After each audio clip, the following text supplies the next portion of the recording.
Sadly, people don't believe me until it's too late, and here's a perfect example. So, I used to live in Fukushima, Japan, and it was the most beautiful place I ever lived in my life. You had the ocean out there, the river, the lakes, the mountains. It had so much geographical variation in just one small area. So my days were mostly spent going to the beach, going to the mountains, teaching English class, just having a grand old time. Like Fukushima to me was my favorite prefecture in Japan.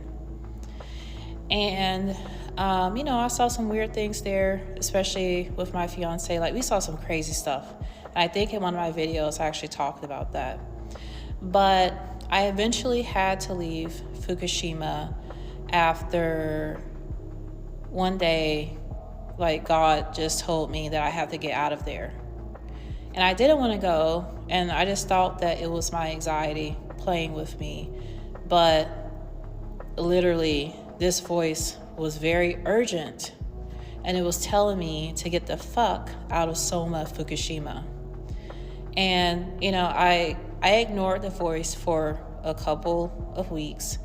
And the more I ignored this voice that was literally pushing me to get out of Soma, the sicker I became, the worse my anxiety got. So eventually, after working there for 2 or 3 years, I told my boss, her name was Maki Sensei, that I had to leave. And she was not happy to hear that, because the plan was for me to stay in Fukushima as long as possible and maybe become a head teacher there. And,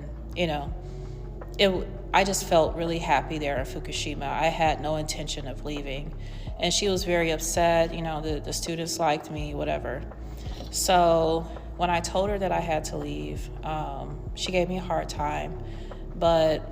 And also some of the teachers gave me the silent treatment. And what a lot of people don't know, that in Japan, if you leave a job and they want you to stay there, or even if you have to leave anyways, there's a character destruction that happens. So it's a punishment for you not to be there, for you not being there, right? So people are just ignoring me. They're giving me a hard time, no matter what I said about feeling uneasy of living in Soma, of having visions that something was not right in that area. And people couldn't understand it either, because they knew how much I love Soma. I would go to pottery classes, do all this cool stuff. Sumo wrestlers would often vacation in Soma, because we had a really cool beach, right? And I changed my mind suddenly, because I couldn't take the pressure, and I said, okay, I'll stay. And then as soon as I said I'll stay, the intense gut feeling of utter doom came back, right? So I packed my things, I left. I went back to the States, and I was in the States for about 3 months or so. I couldn't take it. I missed Japan so much. And Maki Sensei in Soma, she was like, hey, you can come here. We still have a place for you. We miss you so much. And I sent an email to her saying, oh my God, yes, I'm ready to go the fuck now. I want to get out of the States. I want to go back to Japan. And the next morning, I got a message from Maki Sensei saying, you have a lot of demands, we can't do this. I'm like, what? That's crazy. I just said I wanted to go there. And then I checked the email that I sent her, and it wasn't the email I sent her. It was stuff about how I wanted her to cover all these crazy expenses, how, they would have to wait a couple months. It was just giving her shit. And I still, to this day, I have no idea how she got that email and who wrote it. But that email literally saved my life. And so she rejected my offer, the offer in the email, right? And about 3 months later, I got a position at a school in Ibaraki that was connected to the Yakuza. You can see that other video, right? And I was working there for a year or so. And then in 2011, the tsunami and the earthquake happened. I was 500 kilometers south of Soma.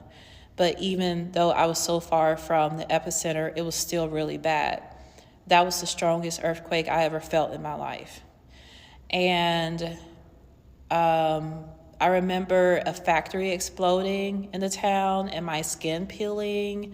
And even before this tsunami and everything that happened that day, the night before, I had a dream that a lot of people were fallen and like these reapers were snatching up souls and everything. I told people, they didn't believe me, that they thought I was crazy. They're like, look at Kalila with her crazy shit.